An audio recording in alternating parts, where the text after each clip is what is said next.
et messieurs, bonsoir. Bonjour, selon votre position. Alors, bienvenue sur la chaîne LD. L'humanité que nous connaissons, l'humanité tout entière, soupire après cette force transcendantale qui gouverne le monde entier et que nous appelons tous Dieu. Mais 2000 ans avant notre existence, eh bien, ce Dieu serait venu sur terre en la personne de Jésus-Christ de Nazareth. Jésus-Christ étant venu annoncer à l'humanité la bonne nouvelle qu'est l'évangile, et cet évangile qui prône la repentance, qui prône le pardon des péchés et bien entendu le salut. Mais nous sommes sans savoir que autour de Jésus-Christ se développe une sorte de polémique, et cette polémique est liée à sa vraie identité. Plusieurs personnes, a-t-il dit dans sa parole, viendront en son nom et se feront passer pour lui. Aujourd'hui, la confusion est un peu dans l'esprit des uns et des autres. Nous voulons, à partir de cette émission, éclairer la lanterne de tout le monde. En cela, nous recevons sur notre chaîne, ici ce soir, le prophète Achija Hegel. Il nous parlera donc de la vraie identité de Jésus-Christ. Qui est donc le Seigneur Jésus-Christ? Et c'est ce que nous allons, n'est-ce pas, ce soir, écouter. Nous allons donc laisser la parole au prophète pour nous parler donc de l'identité véritable et réelle de notre Seigneur Jésus-Christ. Prophète, bonsoir. Bonsoir. Soyez les bienvenus sur la chaîne LD TV. Amen. Alors, qui est vraiment Jésus-Christ? Quelle est la véritable identité du Seigneur Jésus-Christ? Et c'est sur cette question que nous allons démarrer notre interview, notre échange de ce soir, j'allais dire. Mais avant, il faut que vous vous présentiez à nos téléspectateurs. Amen, amen, amen. Je suis le prophète Achija Hegel, président du ministère prophétique et rocher d'Isaïe. Et serviteur de Dieu depuis plus de 20 ans, où je paie dans le domaine de la prophétie et de la prédication. Alors, merci prophète. J'allais dire réellement, dites-nous, qui est véritablement Jésus-Christ de Nazareth? Amen. Jésus, effectivement, c'est pour comprendre l'essence de notre Seigneur Jésus, il faut aller déjà dans les Écrits pour comprendre véritablement son nom. Et quand je prêche, j'ai l'honneur de parler de Jésus, de notre Seigneur Jésus, je parle d'abord de son nom. Jésus vient du mot lysos, qui signifie oint, et du nom hébreu Yeshua, qui signifie Dieu sauve. Donc tout le nom de Jésus, c'est Yeshua Yamash. Amen, amen. Amen. Qui signifie le Dieu qui sauve et le Dieu qui donne le salut. Donc, pour comprendre Jésus, il faut comprendre sa venue sur cette terre et sa mission réelle. En Jean 3, son verset 16, la Bible nous dit que Dieu a tant aimé le monde qu'il envoya son Fils unique, afin que quiconque croit en lui ne périsse pas, mais qu'il ait la vie éternelle. Et voilà. Alors, prophète, oui, vous allez poursuivre tout à l'heure, mais j'allais demander comment reconnaître le vrai Jésus dans toute sa dimension. Parce qu'on a vu des Jésus sur la terre, des Jésus baoulés, pour parler comme chez nous en Côte d'Ivoire. Alors, comment reconnaître le véritable Jésus-Christ?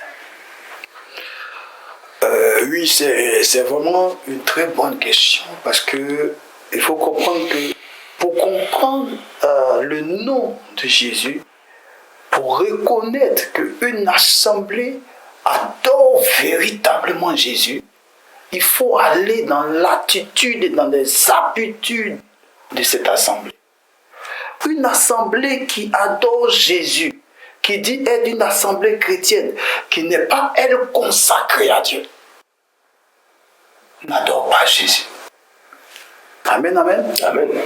Lévitique 16, verset 23 dit, l'expiation sera par le sacrificateur qui a reçu l'onction et qui a été succédé par son Père.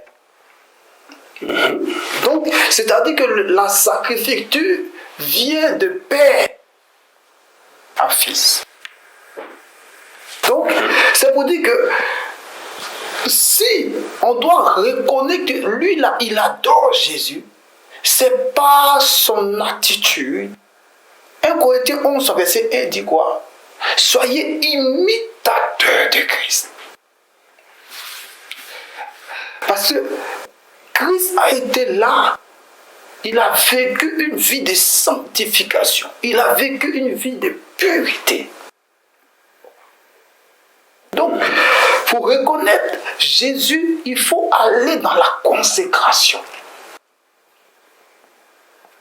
Tout à fait.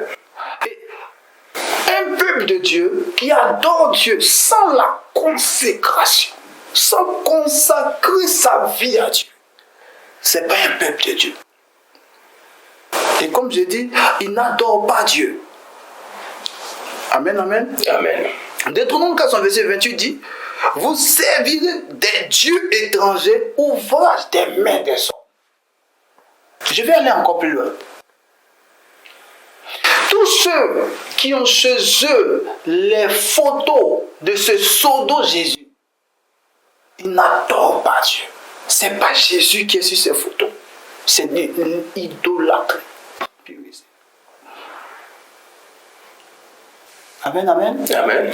Donc, l'adoration de Jésus dans l'assemblée de Christ doit se trouver dans la sanctification de nos actions.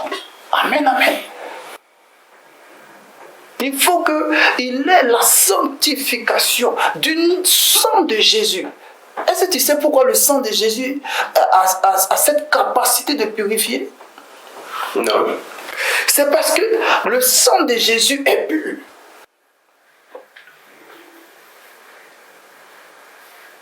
Mais le sang de Jésus n'est pas physique. Le sang de Jésus est spirituel. Donc, quiconque rentre dans la sanctification, dans la consécration, bénéficie du sang de Jésus. La personne de Jésus, la personne véritable du Christ, dans nos assemblées, se transcrit par la consécration des actions menées dans l'Église. La consécration à Dieu. Amen, amen. Parce que c'est dans la consécration qu'on voit le véritable Dieu. Dans le livre de Jean 5, verset 23, la Bible nous dit que l'heure viendra, elle est déjà là, que les vrais adorateurs adoreront l'Éternel en esprit et en vérité.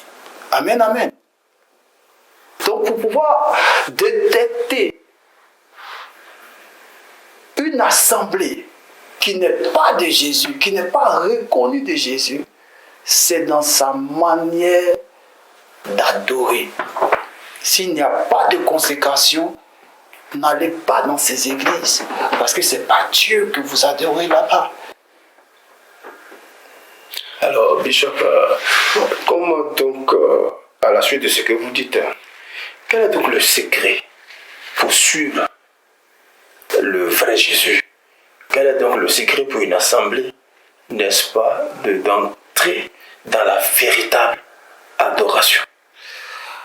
Oui, en fait, le secret, il faut déjà comprendre qu'en Matthieu 7, verset 13, la Bible nous dit que grande et spacieuse est la voie qui mène à la perdition. Amen, amen. Donc la voie de la perdition, véritablement, c'est la voie de la perversité.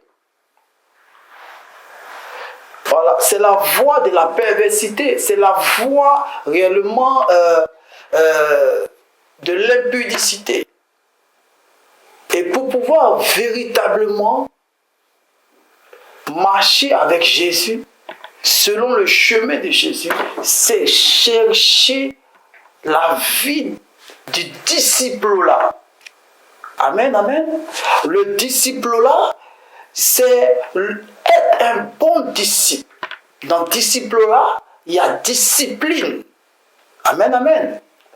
Donc, un enfant de Dieu doit être discipliné dans sa manière de marcher. C'est pas aller à l'église matin, midi, soir, et puis dans ta parole, on ne voit pas. Tu calomnies, tu parles mal, tu es colérique, tu es orgueilleux, tu es impudique, tu es sorcier, tu as de mauvaises pensées. Tu n'es pas de Jésus. Amen, amen. Donc, le secret, il n'est pas, on ne peut pas acheter Jésus. Tu ne peux pas donner l'argent à Jésus. Il a payé le prix. Il a donné sa vie en rançon pour que l'humanité puisse marquer la différence entre la perversité et l'unicité. Alors, homme de Dieu, vous l'avez déjà si bien dit, parce que c'était ma question suivante. Au niveau donc des communautés religieuses dites évangéliques qui existent aujourd'hui un peu partout, votre regard sur le vrai Jésus-Christ et ces communautés religieuses, quel est votre regard aujourd'hui avec ces églises qui foisonnent un peu partout? Voilà. Oui, effectivement, c'est une très bonne question parce que mon regard est un regard prophétique et un regard spirituel parce que je suis aussi un homme d'esprit. Et je vais dire que je vais aussi donner une prophétie sur les nations pour dire que le Seigneur m'avait déjà montré à Londres qu'il y avait une bête qui avait l'aspect d'un bélier. Et dans l'intimité de la bête sortait un trésor qu'elle partageait au monde. Et tout le monde venait prendre ce trésor. Donc, le but principal de cette bête-là, et le trésor, ce n'est pas le trésor de Dieu, c'est le trésor du diable. Et dans cette saison, c'est que nos églises veulent forcément ressembler aux assemblées mondaines. Amen, amen. Et veut ressembler en tout. Quand on parle de la danse des anges, où c'est qui ces anges des anges? Oui, mais on voit souvent les gens en train de faire des gestuels. Voilà. Et tout ça, c'est des pratiques qui ne sont pas des pratiques de Dieu. Amen, amen. Parce que la bête veut trouver une image. Dans Exode 32, la Bible dit que la bête, quand Moïse n'était pas là, la bête avait apparu. Et Aaron ne pouvait pas parler à ses peuples. Et il y a beaucoup de pasteurs, il y a beaucoup d'hommes de Dieu qui sont véritablement des Aaron. Parce qu'ils ne peuvent pas dire à un peuple que toi, tu ne fais pas ça. Toi, tu ne dois pas faire ces choses. Donc le regard, c'est que il ne faut pas que le monde domine l'Église. Mon regard, il faut que l'Église sanctifie par la férocité de nos actions. Parce que Jésus, en fait, Jésus est mort. Mais à chaque fois que toi, évangéliste Goba, tu sauves une âme, Jésus apparaît dans ta vie. À chaque fois que tu fais du bien, que tu parles à un drogué, que ce drogué donne sa vie à Dieu, c'est Jésus qui apparaît. Oui, tout à fait. Jésus, ce n'est pas un être humain, il est mort, mais il est dans les bonnes actions. Mais mon regard, c'est que nos églises n'arrivent pas à convaincre le peuple. Nos églises n'arrivent pas à sanctifier le peuple. Nos églises sont basées sur le superlatif, sur l'artificiel. Est-ce que le message du Seigneur, j'allais dire, serait-il de convaincre un peuple ou alors d'apporter le message tout simplement? Non, en tant que chrétien, on ne convainc pas. En tant que prédicateur, on ne convainc pas le monde. C'est nos actions qui gagnent le monde à Dieu. Parce que si des milliers de personnes font la même chose, le monde verra que ces milliers de personnes font la même chose. Ils vont suivre ces milliers de personnes. Et voilà l'intérêt de la bête. La bête, elle va faire que les pasteurs vont répondre. Aujourd'hui, il y a des pasteurs coachs. Alors que dans le monde, il y a des coachs. Mais quelle est la différence entre toi et l'homme du monde?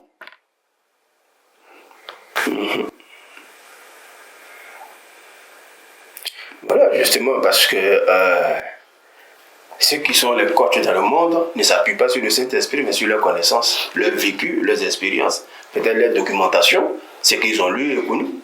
Mais un pasteur, un homme de Dieu, parle de la part de Dieu par l'Esprit de Dieu. Oui.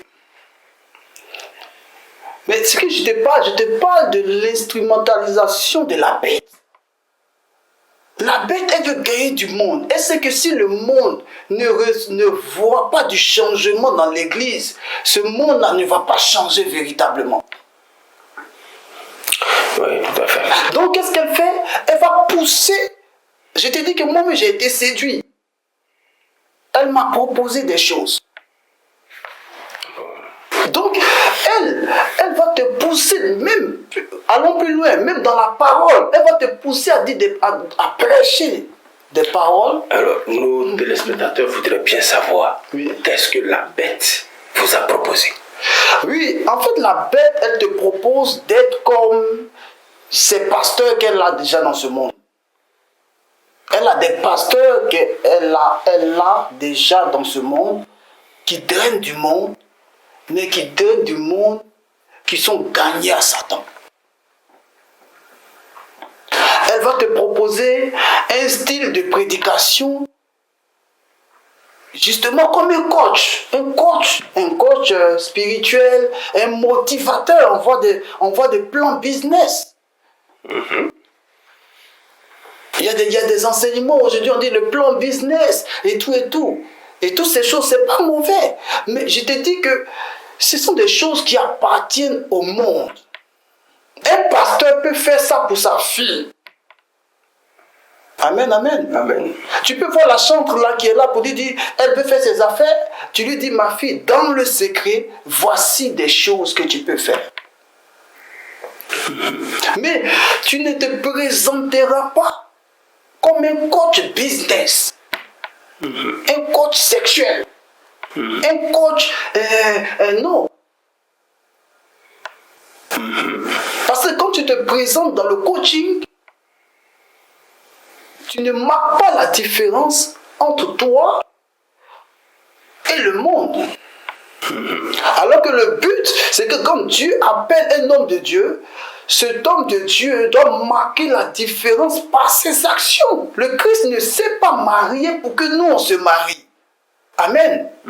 Le Christ là, il a posé des actions.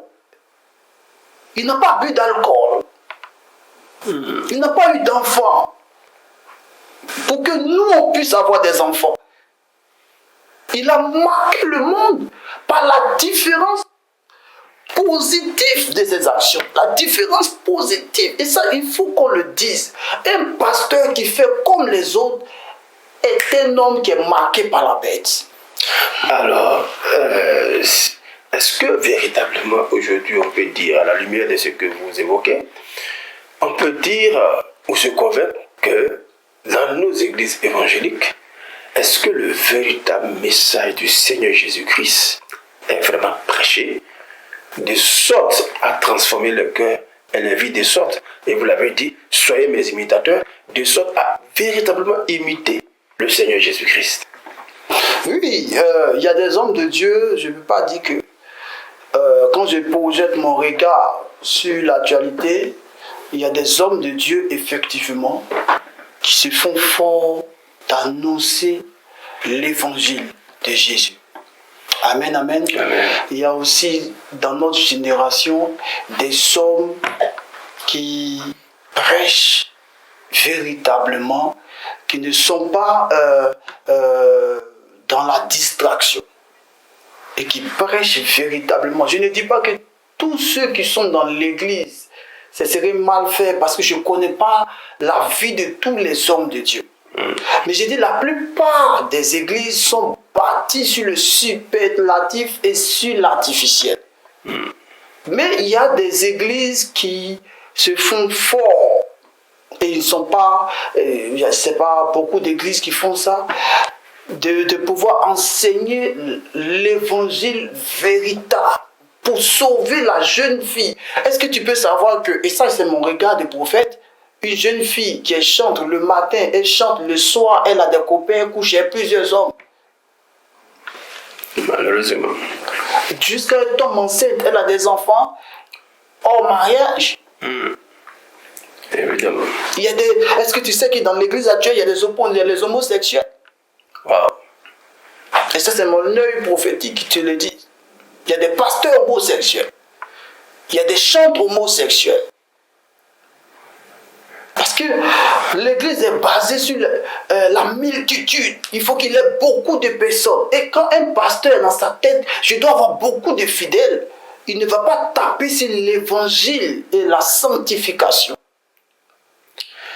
D'accord, on va faire donc une lucane, on va ouvrir donc une lucane sur le monde entier. J'allais dire, le monde aujourd'hui traverse beaucoup de crises, de tumultes à gauche et à droite. Il ressemble aujourd'hui à un grand corps malade qui a besoin d'une cure thérapeutique. J'allais dire, alors, selon vous, prophètes, est-ce que le monde a vraiment besoin de Jésus-Christ aujourd'hui? Oui, je veux te le dire clairement, parce qu'il a dit dans Jean 14, verset 6, il a dit, je suis le chemin, la vérité et la vie. Nul ne peut aller au Père que par moi. Amen, amen. Amen. Donc, en fait, comme je t'ai dit, Jésus, il n'est pas simplement celui qui opère des miracles. Jésus opère dans le physique et il opère dans le spirituel. Jésus a deux missions.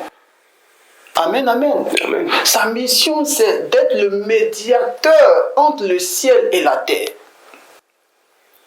Sa mission, il a une mission de conseiller. Combien de personnes, c'est une question qui est très bien, combien de personnes se donnent la mort à cause de la dépression?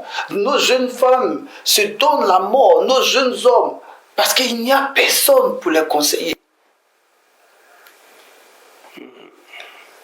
Il y a des personnes qui ont besoin de l'Esprit de Jésus parce que Jésus aussi opère des miracles. Jésus, c'est une marque déposée et quand je le parle, je parle de Jésus, je parle aussi du fait de sa couverture spirituelle. Et son nom est prêché mal parfois. On a comme l'impression que ce sont les paralytiques qui ont besoin de Jésus. Mais l'humanité entière, une nation a besoin de Jésus. Mais quand une nation, il faut que je te le dise, une nation accepte de légaliser les tribus homosexuelles, c'est parce que Jésus n'est pas totalement prêché dans ces nations-là. Et un jour, on va faire un enseignement sur la laïcité où on va donner un enseignement complet sur l'instrument du diable, sur la laïcité. Donc les nations ont besoin de Jésus pour que ces nations-là arrêtent d'être instrumentalisées par le diable. On parle de la drogue aujourd'hui. On parle de la cigarette, on parle de la boisson, on parle de l'impudicité. Mais si ces nations-là acceptent véritablement Jésus, si les chrétiens grandissent dans les nations, deviennent nombreux dans les nations, mais s'il y a parmi les présidents, il y a des ministres qui sont chrétiens, qui ont été évangélisés, à l'Assemblée nationale, on a besoin de chrétiens là-bas pour pouvoir voter des lois, pour pouvoir se battre. Donc l'évangile de Jésus, l'humanité a véritablement besoin de Jésus. Merci, Bishop. Alors, est-ce que, à la lumière de tout ce que vous venez de dire, est-ce que vous avez un appel à lancer effectivement à l'humanité? Oui, mon appel est en deux phases. Mon appel est d'abord pour les chrétiens. Amen, amen. Amen. Nous avons une grande responsabilité en tant que chrétiens. Je donne une prophétie en même temps. Quand je parle de la bête, je donne cette prophétie pour dire que la bête, elle va rendre la vie des chrétiens très difficile. Je dis que ceux qui adorent véritablement Dieu. Mais mon appel, c'est que si tu entends ce message aujourd'hui, si tu traverses des moments difficiles, certainement tu es accusé, certainement tu es abattu, certainement tu es découragé, mais tu peux être aussi dans du confort, mais tes collègues te disent tu n'as pas besoin véritablement de Dieu parce que tu es marié aujourd'hui, parce que tu es dans une vie d'aisance. Laisse-moi te dire que tu as besoin de Jésus dans la pauvreté, tu as aussi besoin de Jésus dans la richesse. Amen. Je veux dire aux chrétiens, je ne suis pas le pasteur qui va venir les liguer contre les pasteurs. Mais après avoir écouté le message du pasteur, qu'il recherche véritablement dans la consécration et dans la sanctification le nom de Jésus, la vie de pureté. Tout à fait. Mon deuxième appel, c'est que je veux que ceux qui n'ont pas encore eu la chance de rencontrer notre Seigneur Jésus, amen, amen, ceux qui sont encore dans le monde, ceux qui sont encore dans la pornographie, ceux qui sont encore dans la masturbation, ceux qui sont encore dans l'impudicité, ceux qui fument encore la drogue, ceux à qui on dit, bon, ils travaillent, j'ai l'argent, je n'ai pas besoin de Jésus. Ceux à qui on fait croire que Jésus est pour les Africains. Je veux t'annoncer que tu as le temps. Le temps là, il est court. Parce que l'enfer est rempli de personnes. Et ce temps que tu as, ne le gaspille pas.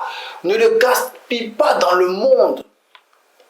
Il faut chercher véritablement une église locale qui obéit à ces lois que j'ai dit.